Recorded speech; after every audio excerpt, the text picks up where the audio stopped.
time of year, you might be looking for more of a beachy wave, but a lot of us have a hard time achieving that. So Sal, Yes. we grabbed you away from your makeover. Yes. You're going to show us on our lovely model, Cassandra, how you might want to think about doing your curls, because we're not looking for a spiral. And really nobody's looking for a spiral anymore these days. It's either a soft sort of wave that I've actually turned our beach curl into that, which I'll show you how to do, or it's kind of roughed up and beachy and fun. Right. That's what people are more or less doing these days. Okay. This look is great because I find that if you have naturally curly hair, you've air dried it, and you just want to touch up those curls, your own curls, you can use this technique for that as well. Got it. Okay? Okay. So what you do is, there's 3 simple steps to do it, okay? We're going to section off the hair. Put it up in a clip. So the sectioning off is something you've got to do, because what I do when I get lazy is I try and do too much of a big clump of hair at a time. And it gets a bit confusing at that point. Yeah, and it never works, and it's because I'm being lazy. And you can't put too much hair on the iron. You put too much hair on the iron, you're not going to get the wave or the definition you're looking for. Okay. Step number 1, hairspray. Can't do nothing without spray. Okay. Right? You're going to give it a good shot of spray. You need it to hold. You need it to hold. This is another little in-between step. Always make sure you brush out your curl before curling it. Any little knot in the hair that is not completely brushed out will singe on the curling iron. So that'll cause breakage. It causes breakage. We get the iron, we turn, and we twist. You twist at the top and wrap on the bottom.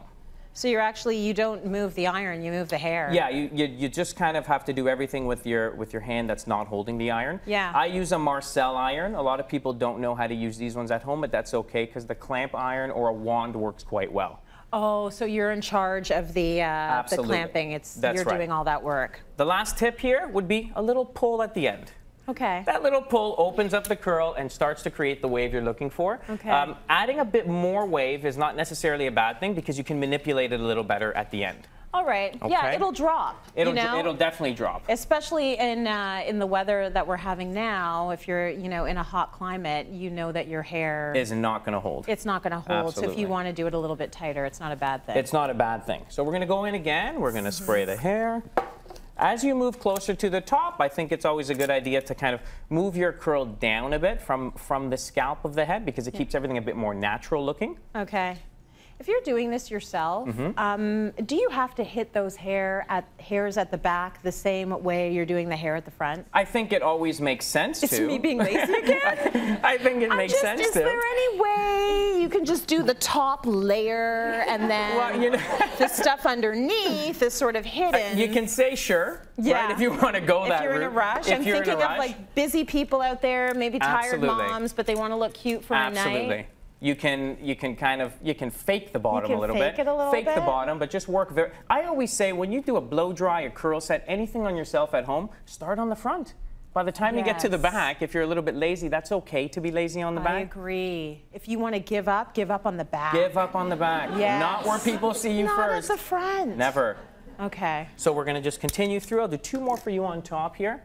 Okay. I want you to pay attention to this. Is I think the best part to actually know to get that definition in the curl. It's the technique. It's that technique of how we wrap it around the iron. Okay. If you wrap it around the iron without doing that little pinch first, you'll still find that it looks kind of a ribboned wave, and you don't really want that ribbon for this kind of look. Okay. So what's the pinch? So I'm going to show you right now. So it's a twist. Okay. A wrap around the iron. Down at the bottom, it's a twist. It's a wrap around the iron, twist, so on and so forth. Leave about an inch out on the bottom. That's what allows you to have this look, but not feel short with your hair. You know when you curl your hair, sometimes it feels like you've cut it like 3 inches? Yes. Yeah, no, this won't happen with this. Okay. In Black Girl Life, we call that shrinkage. Shrinkage, exactly. The shrinkage is real. And if you curl that last little part of the tail, it's like changes the look. It changes the look. It gets you away from like the modern looking finished wave to back to that ribbon look that you had when you were a flower girl and you were 6. Right? Which is not what you're looking for. We're not really looking for that. Okay, good. So it's all about the technique. Yes. You're wrapping the hair, you are twisting the hair, and you're putting that around the iron, and that's how you manipulate it. When you finish it off, you want to finish it out through, brush it out with the fingers. You can brush it out with the fingers. You have options, right? You can actually keep it like this. You can give it some really cool, fun, beachy shape like this. Or as I did on this side, I brushed it out and I kind of defined each crease in here. Got it. So you have more of a wave. You have more of a wave rather than a beach curl. And that's kind of the two sides, the two options Yeah. for beach wave curls. It's all very nice. Thank you very much. Cassandra, thank you as well.